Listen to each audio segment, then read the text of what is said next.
So we have successfully done various things like using the Axios, using the Unsplash API, but you can see everything is looking a mess.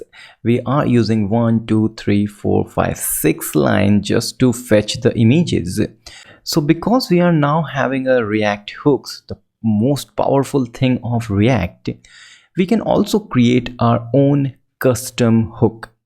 Okay, so let me first give you an example, then we will see how we can use and clear this thing in a very decent way. Okay, so to create a new hook, first you need to open the sidebar and create a new file inside a folder.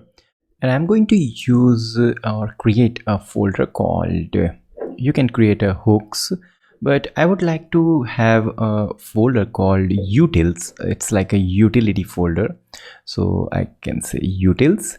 Inside utils I can create a new folder called hooks, and then I can create my hook.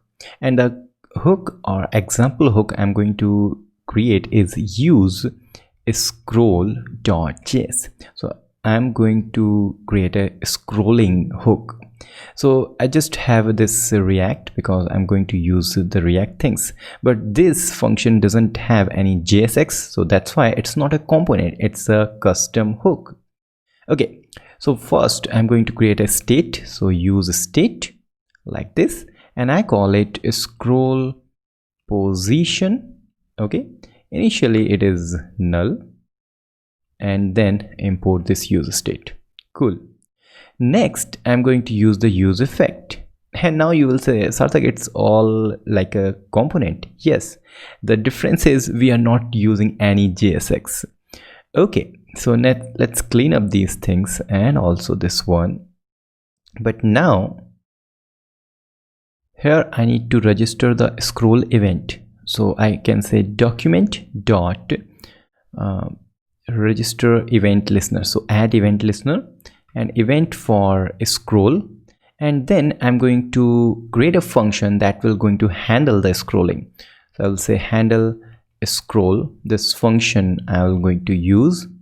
Okay, but because this is a use effect, I need to also clear out this subscription.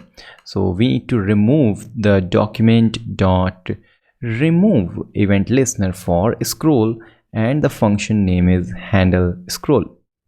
But as we know, we don't have any handle scroll function, so let's create that function handle scroll.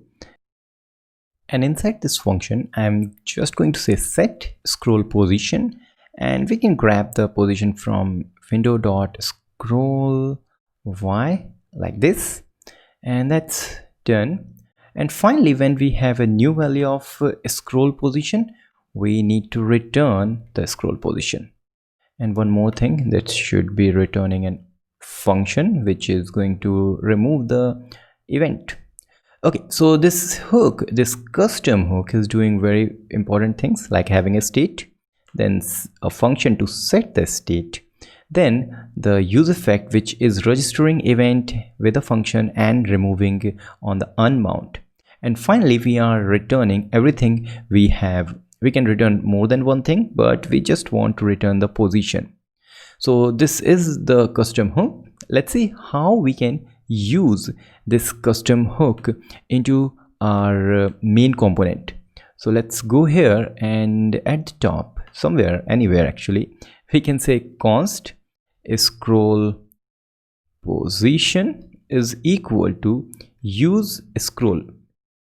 It's better to name as a use scroll. It's a convention, so that any hook, whether it is a custom hook or a original hook, it should be, or it must actually start with the use keyword. So use scroll, use effect, use state, anything.